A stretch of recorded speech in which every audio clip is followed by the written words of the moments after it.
Hi everyone, I'm doing a slightly different video today. You can see me on camera up here in the top right corner.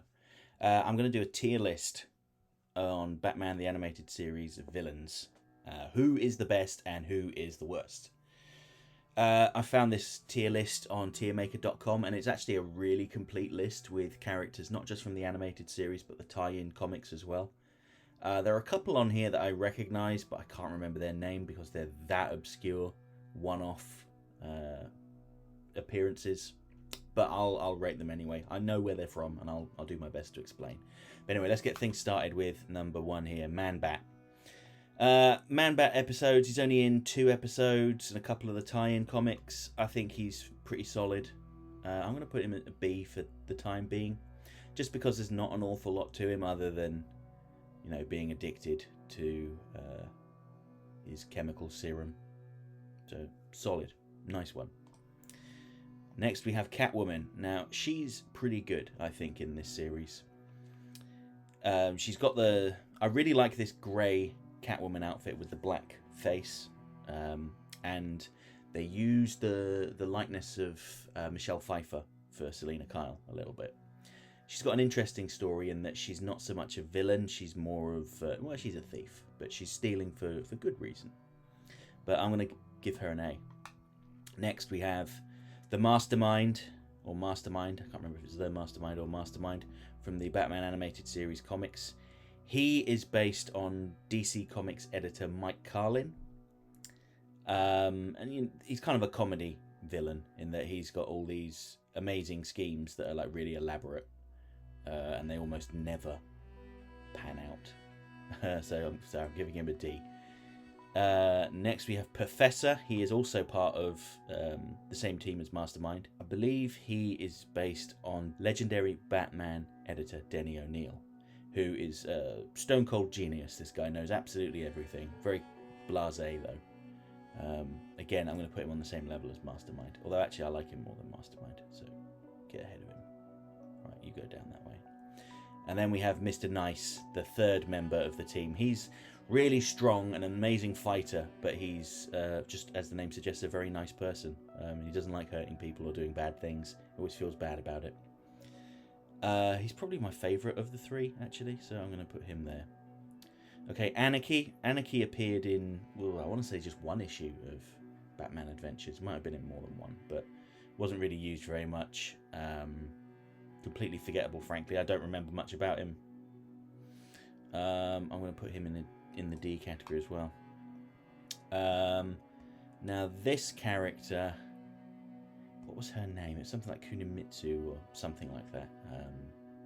She's an assassin and she's got like a diamond on her hat that allows her to impersonate people. She was created by Paul Dini and she appears in the animated series tie-in comics. Not really much to her, so she's going to go on the D tier. She's got to go on the deer. I'm going to put her above Anarchy, though. Now, this guy is the head trainer for the League of Assassins. He's in Batman Gotham Adventures. And I think Batman Adventures? Might just be Gotham Adventures. Again, not much to him. He's better than Anarchy, though. Better than her as well. He's actually one of the characters that commits suicide in the comic, which is kind of shocking, I suppose. And then we have the Cavalier from Batman Adventures Volume 2. Yeah, nothing to him. D. Also from Batman Adventures Volume 2, we've got Black Mask, who is the leader of the main crime syndicate in that run of the comics. He's fine. Doesn't really do much, though, so he can go and see. And then we've got some members of the Black Mask's False Face Society. We've got Black Spider. Again, doesn't really do much. A guy with a monkey mask. Sorry, he's going there. Yeah. No, actually, he's worse than Anarchy. He's going there. Sportsmaster. He's got more of a role in, what's it called? Young Justice. But again, he's only really featured in Batman Adventures Volume 2. And again, meh. It's fine. Red Claw. Red Claw's just really painfully generic, I'm afraid. She's in 3 episodes of the animated series. And recently transitioned over to the main comics continuity in an issue of Catwoman. I'm not going to give her an F because she's not that bad. You know what? She's better than Anarchy. She can go there. What's his name? Is it Golden Tiger? Anyway, it's a guy with a tiger mask from the False Face Society. No, he's going to go there. Now, this Red Hood only appeared in like one panel in Batman Adventures Volume 2. And they never revealed this person's identity because the comic series ended prematurely. But should I say who they were? Yeah, I'm just going to do it. They were Andrea Beaumont's mother. But that was never revealed. But I'll put them on the same tier as the rest of those people. Killer Moth, I think he's only in one panel, so sorry, not good. What's his name? Lloyd Ventrix, the Invisible Man. He was pretty creepy, actually. Stole this invisible plastic and made a suit out of it so that he could steal things, become wealthy, and also hang out with his estranged daughter. I'm going to put him high on the C's here. Only appeared in one episode. Oh, and the plastic from the suit was slowly driving him mad. Bruce Timm, the toy shop owner from Beware the Grey Ghost. Again, only appeared in one episode. Was robbing... he was blowing up buildings and demanding ransoms in exchange for not blowing them up. He's fine. I'm going to put him at the top of the D's. Red Hood, I suppose he is technically a villain. This one is the Jason Todd Red Hood from Batman Adventures Continue. I'm going to give him a B. I don't really like how they handled Jason Todd all that well, to be honest. But the comics are solid enough. Also from Batman Adventures Continue, this is a giant robot made by Lex Luthor. F. It's better than Killer Moth, though. More from Batman Adventures Continue, Deathstroke. Yeah, he was solid in that. I'll put him there. He had, I think it was in 2 issues, maybe 3. Yeah, 3. He appeared at the end of the series, didn't he, as well? Doesn't do an awful lot. Next we have Nostromo, the con man. He's rubbish. F. Get in the bin. Stay there. What is her name? I can't remember her name, but she's Deathstroke's assistant in Batman Adventures Continue. Doesn't do an awful lot, so I'm going to put her here. Then we have, what's this? The Carpenter, isn't it? Not March Harriet. The Carpenter. She's part of the Wonderland gang. With other Alice in Wonderland inspired characters. She's also like the go-to construction person whenever villains need like a death trap being built or enhancements to their secret lair. They call her. Another Paul Dini creation from the comics. She's alright actually. I'm gonna put her above Deathstroke. Also from Batman Adventures Continue, Mr. Wing. He's basically a splicer crossed with I think it's a penguin. I'm not entirely certain what type of bird he's supposed to be. It's not a penguin, no. I don't know what type of bird he's supposed to be. He's become kind of a meme to a certain extent. But he's going there. Straight Man, also from Batman Adventures Continue. He's like the Joker's new sidekick, replacing Harley Quinn. He's the subject of a 3-part story in the 3rd season of Batman Adventures Continue that hasn't come out yet, but looks like it could be interesting. There's not really much to him in that he's a little bit like Captain America in a way, like he's a super soldier, but the Joker has him under his control, and he seemingly has no sense of humour, hence the name Straight Man. Now Clayface. Oh, I think he's going to be my first S. The BTAS version of Clayface is excellent. He's just really horrible, really grotesque and disgusting, but also quite tragic and a little bit sympathetic. He doesn't actually have any seriously bad intentions for the most part. Like once he's comfortable with his Clayface powers, he just disappears. You never see him again. Until Mudslide, when he's dying and he needs to start stealing again to pay for treatment. So yeah, I think he's really good. I'm putting him in S. Roland Daggett, speaking of Clayface, the man responsible for the creation of Clayface, blew up part of Park Row, poisoned Catwoman's cat Isis, and framed Catwoman for the theft of a Jade Cat statue. I think he's a really good sort of mob boss style villain. Ed Asner played him in the show, and he did a really good performance. I'm going to give him a B though, but he's better than Red Hood. Problem with Roland Daggett is all of his henchmen are just really crap. Like Jesse and Paunch in Cat Scratch Fever, they're incompetent, and Germs and Bell in Feet of Clay, they are also incompetent. And what's that guy's name? Crocker, I think, in Appointment in Crimealia. Crocker and Nitro, incompetent losers. If he just vetted his employees a bit better, he would be much more successful. Okay, so next we have Killer Croc. Killer Croc is treated as a bit of a joke, actually, in Batman the Animated Series. But the main thing to remember with him is that the famous "I threw a rock at him" line was said by Batman, not Killer Croc. Croc never said that. I'm going to put him as a B, below Daggett, though, just because, I mean, he wasn't in the show very much, and when he was, Sideshow is a good episode, and Vendetta's quite good as well, the first Killer Croc episode. It's quite menacing in that. But kind of after that, he's not really much of a threat. Bane beats him up really easily. Batman beats him up in Trial. Yeah, I'm going to give him a B. Harley Quinn, created for Batman the Animated Series. Yes, she's S tier. Wonderful voice acting from Arlene Sorkin, and some of her episodes, her solo episodes, are among the best in the whole series. Quite humorous, sad as well. So there we go. Right, now, which one is this? Is this Rocco or Henshaw? The Joker's henchmen, Rocco and Henshaw. They are going on the D tier because they are just basic. And there we go, Rocco and Henshaw, both Ds. Clock King. He is a B, absolutely. He was a Z-list character in the comics, and he wore like a blue and green leotard with like a clock mask. Like a watch face mask. And they redesigned him as like this like anal, time obsessive person who could plan schemes down to the second. I'm going to put him above Killer Croc, actually. I might put him above Roland Daggett. The episode, what was it, Time Out of Joint, where he has like a machine that can freeze time. I think that one's a bit silly, but you know, it's generally pretty good. Mad Hatter, played by the late great Roddy McDowall. He is A tier, definitely. I was considering S just based on Roddy McDowall's performances, but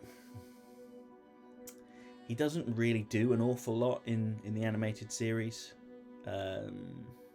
But when he's in there, he's really good. Obviously, there's Perchance to Dream, where he put Batman in that dream machine that made him think that his parents were alive. And the only way out was to kill himself. But The Worryman was not a very good episode. But still, Mad Hatter, A tier. Wormwood from The Cape and the Cowl Conspiracy. Yeah, he's a little bit like the Riddler in a way, in that he kind of gets people into death traps to extort them. Is it Josiah Wormwood? Can't remember. Anyway, he's D. He only appears once. Voiced by the same dude who plays the Toyman in Superman, actually. Got a delightfully creepy voice, but yeah, I mean, apart from that, there's not much to him. Tony Zuko, killer of Robin's parents. Yeah, I'm going to give him a C as well. He's only in 2 episodes, Robin's Reckoning, part 1 and 2. But pretty basic. Kyodai Ken, the ninja. Again, he's going to be a C. I'm going to put him above the comic characters, though. His episodes are perfectly enjoyable. Night of the Ninja and Day of the Samurai. Another rare character that got killed in the show. He got caught in a volcanic eruption, didn't he? The Joker, I mean, is there any doubt? So this is Mark Hamill. Went too far. S. And I'm going to put him above Harley. Sorry. Trying to. There we go. Yeah. Paul Dini's scripts, Mark Hamill's performance, excellent. Can't really say any more than that, can we? Professor Milo, he is rubbish. He is really rubbish. He created the poison, the virus that infected Catwoman's cat Isis and Cat Scratch Fever. He also created the formula that turned Tony Lupus into a werewolf. He's slightly better than Bruce Timm. There we go. Hugo Strange, completely wasted. Batman's first villain, and he was only really in one episode and a couple of tie-in comics. Yeah, he's going D. Sorry, he's going D. He uses a machine that allows him to view into people's memories and tries to extort Bruce Wayne, auction off his secret identity to Two-Face, the Penguin, and the Joker, and it all goes wrong. Okay, so next, Hardak. Yeah, Hardak is fine. In 3 episodes, Heart of Steel Part 1 and 2, and his Silicon Soul. He's I can't tell you what Hardak stands for, but he's a machine that is designed to solve the problem of, well, humanity, I suppose, and his solution is to replace everyone with robots. Like this one. I've forgotten her name. Is it Nora? No, it's not Nora. I forget her name. Rhonda. That's it, Rhonda.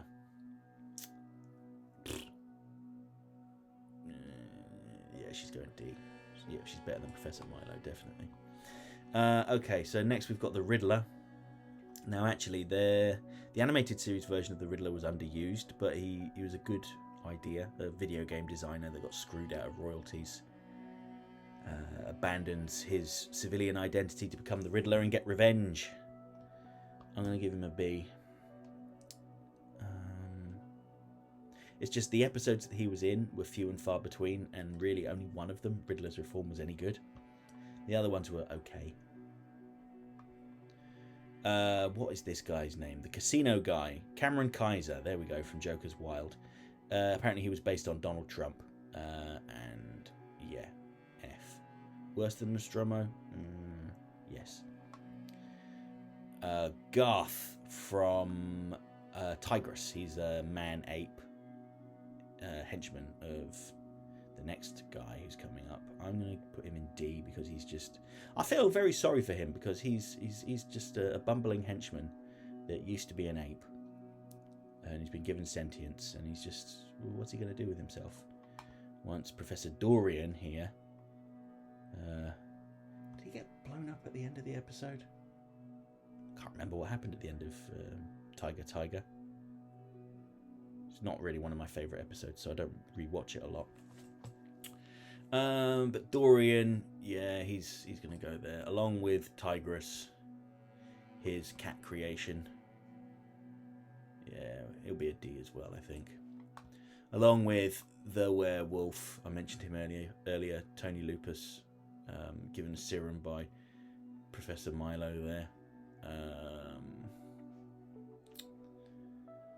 Yeah, I mean, he's at least a little bit sympathetic, but then he ended up in that situation because he wanted to cheat at sporting competitions, so not really that sympathetic. Yeah, I'm going to put him there. The She-Bat, Francine Langstrom unintentionally or inadvertently turns into a werebat.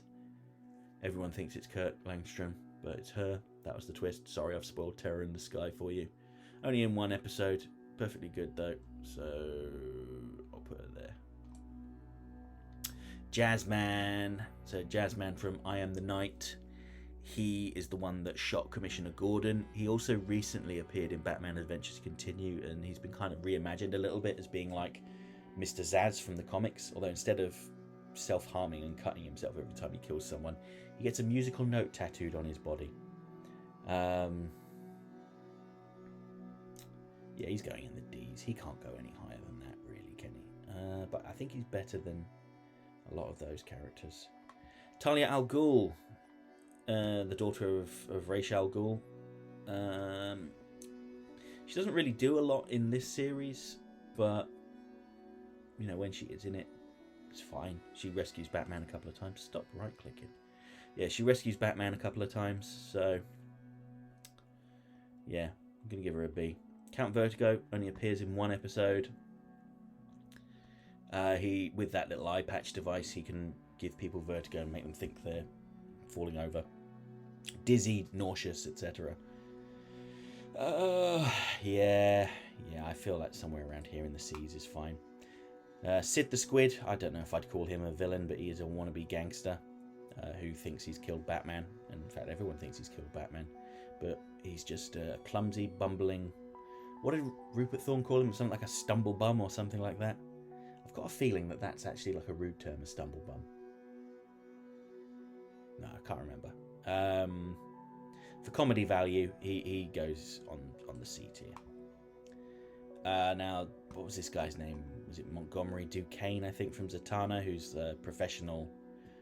what do you call it? Someone who debunks, like, magic. But he steals money from a bank and blames it on Zatanna. Meh. That is him, isn't it? I think it is.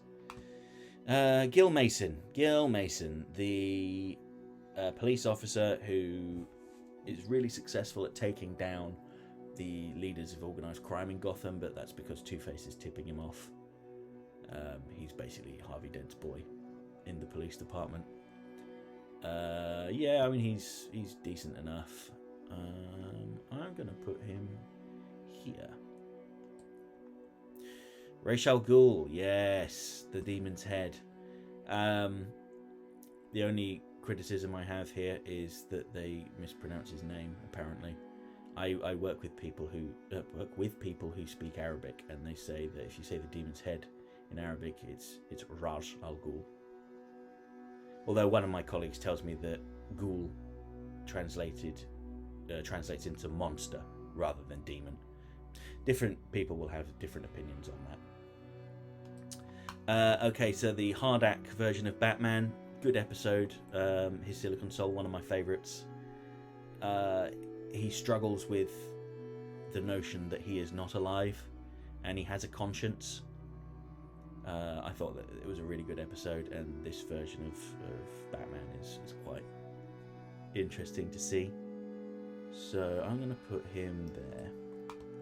Maxie Zeus, in one episode and one issue of the comics, delusional shipping magnate that thinks he is the actual Zeus from Greek mythology. Yeah, he's fine. I'm going to put him below Sid the Squid. Ventriloquist and Scarface, they're excellent. I'm putting them there. There's just something delightfully odd about this character, this man who's convinced that his ventriloquist dummy is alive and a separate person. I mean, he's obviously not, but yeah, I really like that. Their henchman, Rhino, voiced by the late Earl Bowen, who died recently. He's solid. I mean, like, literally, he's like a big guy, hence the name Rhino, but you know, as a character, he's fine. I'm going to put him below Sid the Squid and above Maxie Zeus. Same with this other guy, what's his name? Muggsy, I think. He's not as good as Rhino. Phantasm, straight to the top. Andrea Beaumont, Bruce Wayne's former lover. I think she's amazing. She is a very, very clearly a parallel of Batman, but she doesn't have his no-kill policy, I suppose. Yeah, I love Mask of the Phantasm, and yeah, Phantasm's excellent. Breaks my heart every time I watch it. Okay, next we've got what's his name? Chucky Sol from Mask of the Phantasm. Yeah, he's D. I mean, he gets killed in the first 5 minutes of Mask of the Phantasm.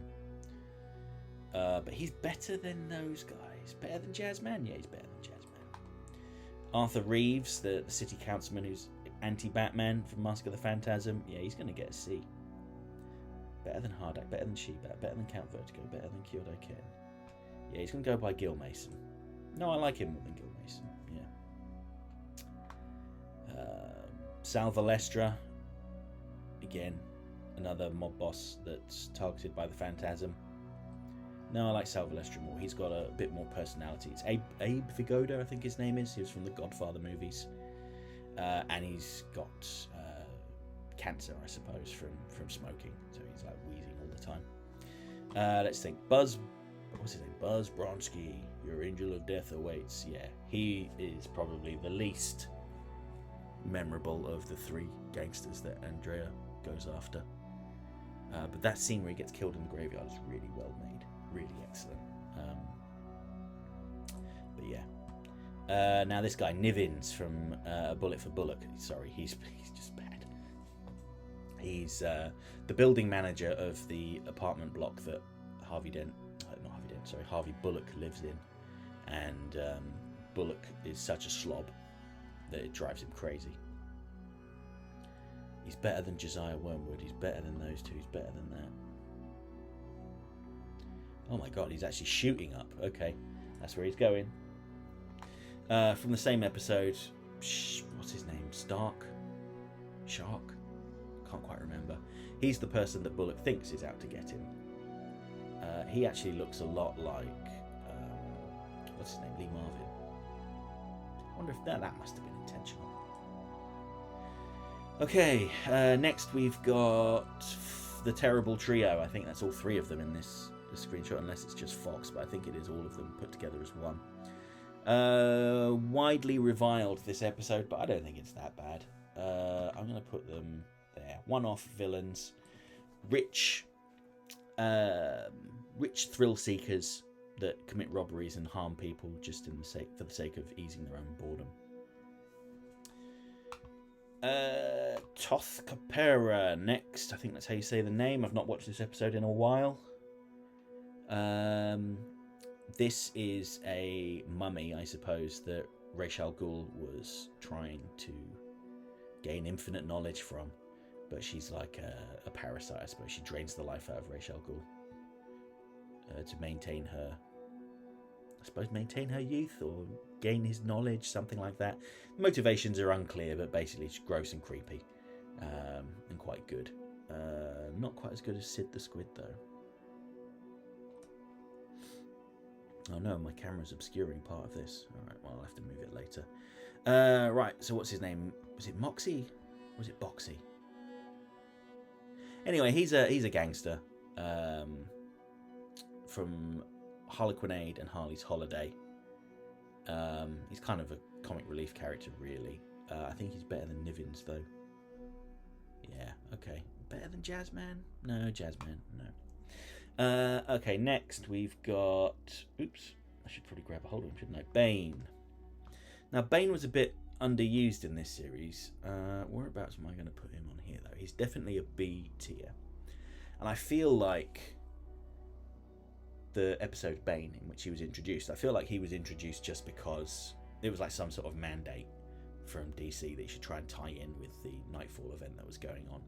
But they kind of dealt with him very quickly and easily in that episode. Like Batman just cut his venom tube, and that dealt with him. And then when he came back in New Batman Adventures, as he is here, he's got this kind of BDSM look, which I don't really like. I prefer the luchador mask and outfit, but you know, he's solid. Underused. Do I like him more than Talia al Ghul, though? Yes. More than Red Hood. Not as much as Killer Croc, because Sideshow was an excellent episode, whereas, you know, Bane and Over the Edge Over the Edge is excellent, but Bane's role in that is fairly minor. Okay, next, Scarecrow. Now, this is a character they struggled with this in this show. Can I just unplug him there and then move this down? Because he was redesigned at least twice. He had his original bag head look. Then they went with like the pumpkin head look, which they tweaked a couple of times. And then we've got this kind of zombie look from the New Batman Adventures. Based on that look alone, I'm going to put him in A. Because I really love his redesign in New Batman Adventures. It's about the only redesign I actually like from that show. Yeah, I'm going to put him there. And, you know, the Scarecrow episodes are mostly all right. Yeah, that works for me. All right, next we've got Baby Doll. Baby Doll. Sorry, just putting her there. So I actually like Baby Doll quite a lot. Another one, she got redesigned for New Batman Adventures, but I didn't like the redesign. She is an adult with a condition that means that her body doesn't really mature past the age of however old she is there, like 6 or whatever. So she looks like a 6-year-old, but she's actually in her 30s. She was a sitcom actress, and when she tried to transition to serious acting and failed, she kind of had a bit of a breakdown and tried to reclaim her glory days in the sitcom. Yeah, she's solid. Another Paul Dini creation. Do you know what? I like her more than Clock King, so she's going there.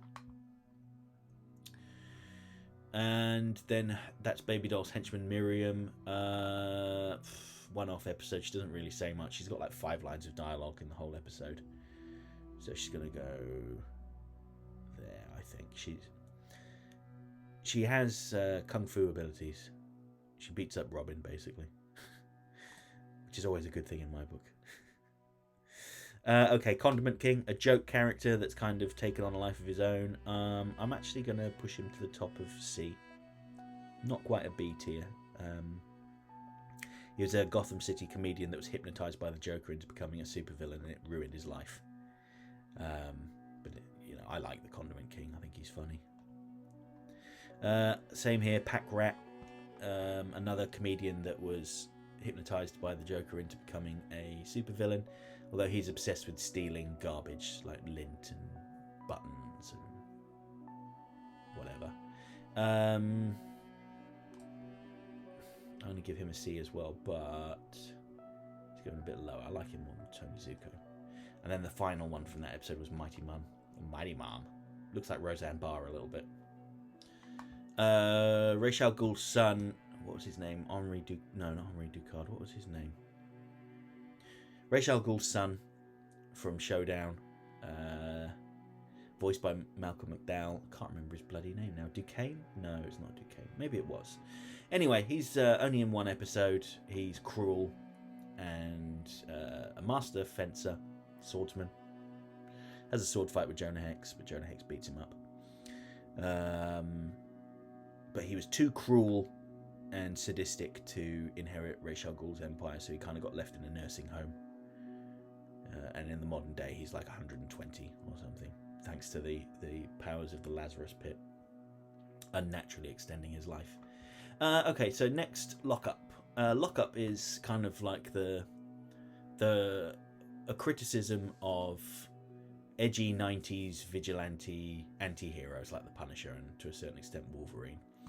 He's basically watched too much Fox News and decides to go out and punish the people who are to blame for crime in society, the news reporters, the politicians, etc.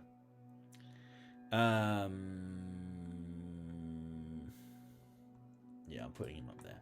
Probably the best in the C tier. Right, Walt Disney.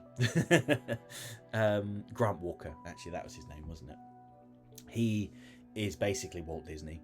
He's got his own theme park and his own little cult, and he wants to freeze the world so that him and his followers can reclaim the Earth after it's been frozen over by Mr. Freeze. He undergoes the same exposure to chemicals that Mr. Freeze did to become immortal, but of course he doesn't realise that eventually his body's going to break down. He appears once in Deep Freeze and then once in the Batman Gotham Adventures comics. Yeah, I mean, he's a frozen head. He's Walt Disney. I'm going to put him... yeah, I'm going to put him there. C again. Lex Luthor, I think that's a bit of a cheat. Lex Luthor is excellent, by the way, but I need to scroll up, so let's just plonk him there for now. Lex Luthor, played by Clancy Brown, is excellent. He's going on the S tier, but mostly because of his appearances in Superman the Animated Series. Looks like, what's his name? Teddy Savalas. But yeah. Which episodes of Batman? He technically wasn't in any episodes of Batman, but he was in the Superman crossover episodes with Batman and the Joker in World's Finest. Let's see what's next. Mercy. Lex Luthor's bodyguard / chauffeur. She's solid. I'm going to put her there. Again, mostly because of her later appearances in Superman and Justice League. I've forgotten this guy's name, but he is a little person that impersonates Scarface. He's bad. Voiced by Billy Barty, though. I've always got a soft spot for Billy Barty because he was Gwildor in the He-Man movie, and I loved that movie when I was a kid.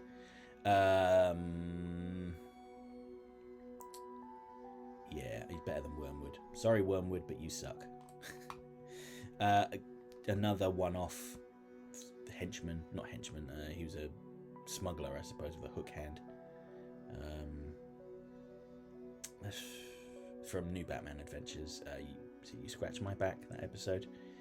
Yeah, I'm going to put him there, I think. Yeah, a lot of New Batman Adventures characters now. I can't remember this guy's name, but he's from Never Fear. He's working with the Scarecrow to give people a treatment that stops them from being able to be afraid. And Batman just beats him up really badly and drops him off of a building. But he's pathetic, frankly. Firefly in New Batman Adventures. He's pretty solid. He's basically a pyromaniac that's obsessed with a singer that he worked with. He's doing like pyrotechnics for her show, her stage performances. So he's just like a creepy stalker that turns into an arsonist. I'm putting him in B. Better than Red Hood. Better than Red Hood. Do you know what? I'm reconsidering Talia al Ghul a little bit, actually, because of her appearance in Batman Beyond. It just popped into my head. Do you know what? I'm going to bump her up. Bumping her up there. Roxy Rocket. She originally appeared in the Batman Adventures tie-in comics. And then she appeared in... what is it? The Ultimate Thrill. In the New Batman Adventures. She's a stunt woman / thief that rides around on a big rocket. Another Paul Dini creation. She's fun. I'll put her there below Condiment King. Calendar Girl, another New Batman Adventures creation. She wears a different outfit based on each season. And she's a former model that gets revenge on the people that kind of threw her out of the industry because she got too old. She thinks she's hideously ugly, but she's not. She's beautiful, but she can't see that. All she sees are the flaws. I'm giving her a B, I think. Only in one episode. I'm putting her above Firefly. Yeah, that's it. There she is. Right, Poison Ivy. Excellent. Poison Ivy's wonderful in Batman, the animated series. Putting her on the A tier. And I'm putting her above Catwoman. Only because some of her episodes are... They've got some like wonky animation, really. But no, I shouldn't hold that against the character, should I? It's more all about the writing. She's a bit of a science fiction character in that, she can turn people into trees. And one of her formulas can, when it was spilled on the ground, it grew this massive tree that was 200 foot wide or whatever. And I was thinking, why does she not just go down to the Amazon and just spray that everywhere? That's how you solve the deforestation issue. But anyway, Farmer Brown, sorry, Farmer Brown is not good. From the episode Critters, which is not a good episode. I don't care what anyone says, it's not. I like Farmer Brown more than Wormwood though. And his daughter. Yep, she's better than that. So they genetically alter livestock and hold the city to ransom by sending massive animals after people. Okay, next we've got the Sewer King. Sewer King is a D tier. I'm sorry.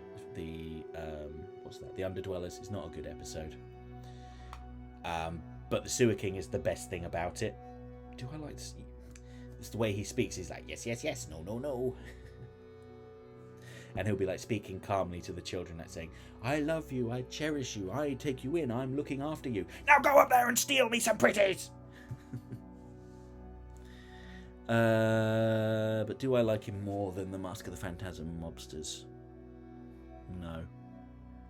Okay, he's better than Jazzman. This unnamed guy, the master thief, I suppose, the ringleader of the gang from POV, doesn't even get a name, but he's still better than Nostromo.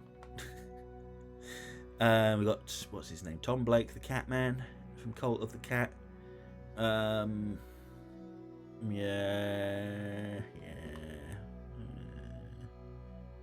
Better than Sewer King. Yeah, okay. He's basically the leader of a cult that worships cats. It's fine. Boss Biggis. Boss Biggis. The big fat guy from The Forgotten, who his gang steal homeless people and put them to work in the mines outside of Gotham, which I didn't know Gotham was like near a desert, but okay, he's rubbish. But again, good vocal performance, so he's going to go here. He's better than Farmer Brown. Clarion the Witch Boy. I don't really like the fantastical elements that get worked into these shows, so he's a D to me. In his episode, I've actually forgotten what it's called. Demon something or other. He takes possession of Etrigan the demon.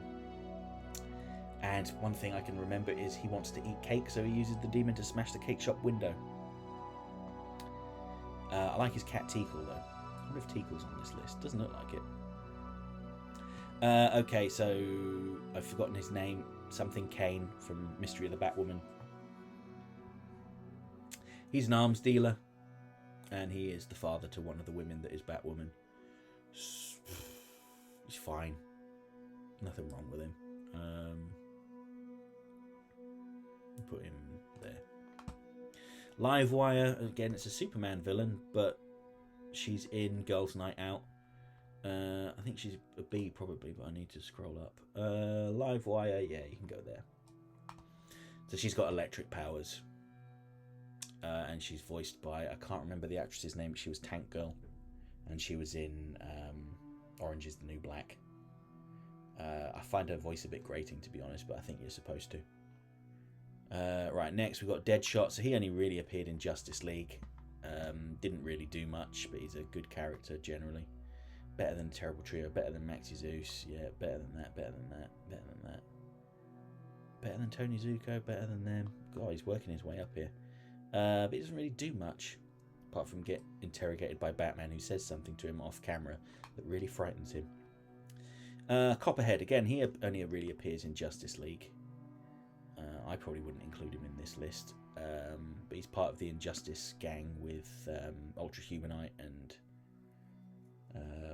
are they called the Injustice gang? I can't remember. With Copperhead and Cheetah, Solomon Grundy. Yeah, I'm going to put him at the same level as Deadshot. Joe Chill, well, he's probably the most important villain, but he's only ever seen in one dream sequence in an episode of Justice League.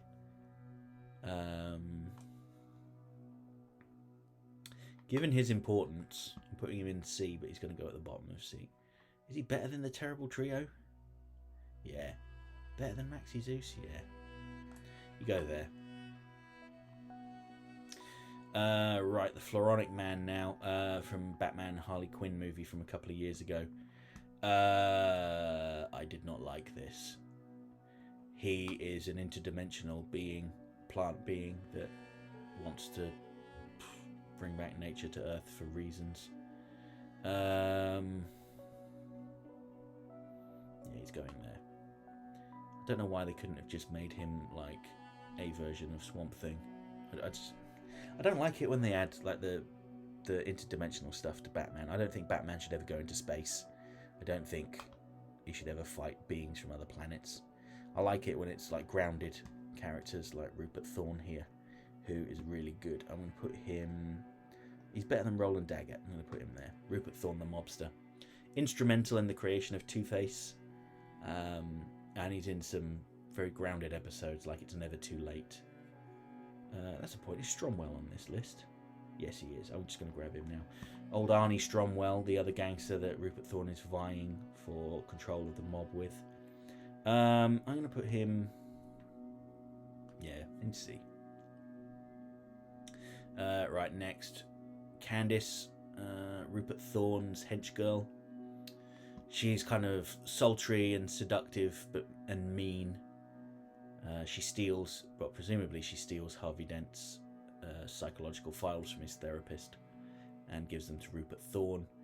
She also seduces Bane and tries to persuade him to take out Rupert Thorne and replace him. There's a scene in Bane actually where like Robin has been drowning, but Batman's freed him. But he's still swimming around in the water, and he like beckons to Candace to come and fight him, and she gets this kind of aroused look on her face, takes her shoes off, and dives in. That stuck with me, which maybe says more about me than it does about Candace. But yeah, she's solid. Not as good as I'll put her there. Better than Red Hood. Yeah. Come on, there we go. Okay, Two-Face. Right to the top. Two-Face is my favourite Batman villain. Is he better than the Joker and the Phantasm? I'm going to say he's better than the Phantasm, but not as good as the Joker. I mean, Two-Face is my favourite, just because I love that visual design. His two-parter that introduced him was excellent. Just such a mature story without being like gratuitous or graphic or anything like that. Batman's hardly in it, and he has like 5 lines or whatever. And Richard Mole does such a good job as Two-Face. Like that shriek at the end of Two-Face Part 1 when he sees his face for the first time after the accident. Oh, it's bone-chilling. Two-Face's henchmen, Min and Max. Do you know what? They're getting a D just because of Batman Harley Quinn, where they have a musical number. I don't like musicals either. Apparently I don't like fun things. I like them more than Clarion. You can go under Stark or Shark, whatever his name is. The Penguin. Right, so the Penguin. Their use of the Penguin was not amazing in this show. And it's partly because in Batman the Animated Series they were forced to model him after Danny DeVito's take on the character in Batman Returns, which wasn't what they did. Which isn't what they wanted to do. So they just kind of didn't really care about using the Penguin, and it was disappointing. Now, in the new Batman Adventures, he has a design closer to what they were originally going for, and he is a mob boss operating out of his nightclub, the Iceberg Lounge, and he's got this facade of being a legitimate businessman, and it's cool. I like that. I'm going to put him, he is definitely a B to me. I'm going to put him above the Riddler, just because of how they used him in New Batman Adventures. Because the Riddler, they redesigned him for New Batman Adventures, and then he was only in one episode of Superman for about a minute, and 20 seconds of the last episode of the New Batman Adventures. They just didn't use him. Right, Mr. Freeze. Again, it's another D. Absolutely can't. No, I'm kidding. I need to get him all the way up the top. Mr. Freeze, I'm going to say he's better than Harley Quinn. Better than Phantasm. Yeah, I'm going to do it. I'm going there. So Mr. Freeze, completely reimagined for Batman the Animated Series as this tragic, cold-hearted person. Claims to be dead to emotion after his wife was killed. Or seemingly killed. But actually he is very emotional. He has a lot of negative emotions. Doesn't have very many positive ones, but yeah, he has negative emotions. And I would say that the titular Heart of Ice in his debut episode is not referring to Mr. Freeze. They're talking about Ferris Boyle, the rich industrialist that whose actions led to the creation of Mr. Freeze. He's the guy that's cold-hearted and doesn't care. Right, this shaman from the Worrymen, I mentioned this episode earlier saying, yeah, it's not very good. He's under mind control from the Mad Hatter. He's just basically a South American guy who the Mad Hatter took control of and made him his slave, basically. It's a little bit troubling, actually. I guess it's the Mad Hatter that picked out his traditional outfit, but it's a bit stereotypical. But I like him. No, I don't. Actually, no, I don't. He's going to go here. And lastly, this guy was in one issue of Batman Adventures. He is a murderer. He's a rich guy who unintentionally framed Bruce Wayne for a murder at a party. Yeah, I mean, he's rubbish. Did Martin Pascal write that issue? I don't think he did. I can't remember who wrote it. The Batman Adventures series was originally going to be a 6-issue miniseries, and then it sold really well. And they decided that, okay, quick, we need to make this an ongoing series. Let's write some more ones. And I think this was from... was this issue 6 or was it issue 7? Anyway, I think this was either from the tail end of that initial 6 issues or the first one after it was extended. It's a perfectly good comic, actually. Quite enjoyable. The art is a little bit off when compared to... If you look at these other animated series comic book characters, you can see that they're drawn in the DC animated universe style. But this one, not quite so much. It's not necessarily a problem, but yeah. I can't even remember his name. He's that forgettable. So, okay, let's go. From the top, so we have in the S tier, the Joker, Two-Face, Mr. Freeze, Phantasm, Harley Quinn, Clayface, Lex Luthor. The A tier, Ventriloquist and Scarface, Poison Ivy, Catwoman, Mad Hatter, Ra's al Ghul, the Scarecrow. B tier, Mercy Graves. I'm not sure if I think she deserves to be there now, actually, now that I think about it. But, okay, Mercy Graves, Man-Bat, Penguin, Riddler, Baby Doll, Clock King, Rupert Thorne, Roland Daggett, Hardak Batman, Talia al Ghul, Killer Croc, Bane, Calendar Girl, Firefly, Livewire, Candice, Red Hood, Lockup, Condiment King, Roxy Rocket, Lloyd Ventrix, the Invisible Man. I've just completely blanked on that mob boss's name, even though I said it earlier. Mob boss, whose name I can't remember now. Arthur Reeves, Gil Mason, Walt Disney, Deadshot, Copperhead, Mighty Mom, Pack Rat, Tony Zuko, Stromwell, that was his name, Arnold Stromwell, Kyodai Ken, Count Vertigo, She-Bat, Hardak, Sid the Squid, Toth Capera, Rhino, Muggsy, Joe Chill, Joe Chill, all the way there, yep, he's barely in it, come on, Maxie Zeus, The Terrible Trio, Ra's al Ghul's son, whose name I've forgotten, Duquesne, I think, no, I'm not certain, Floronic Man, not March Harriet, the Carpenter, Deathstroke, Black Mask, Black Spider, Sportsman, guy with a tiger mask who I think is Jade, not Jade Tiger, what's his name? Bronze Tiger, I think. Red Hood, Deathstroke's sidekick whose name I've forgotten. Mr. Wing, Straight Man. In the D tier we have Hugo Strange, Sal Valestra. Oh god, my brain's gone blank.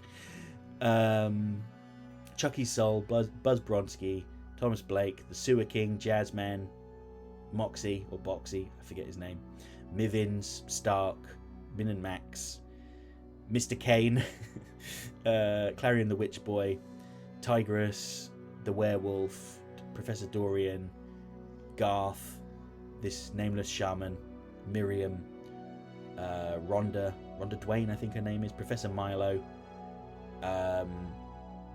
I've forgotten his name, the guy from Zatanna, can't remember this guy's name from Never Fear, can't remember this guy's Hook Hand, I think his name is actually Spanish for the hook, but I don't speak Spanish well enough to know how to say the hook.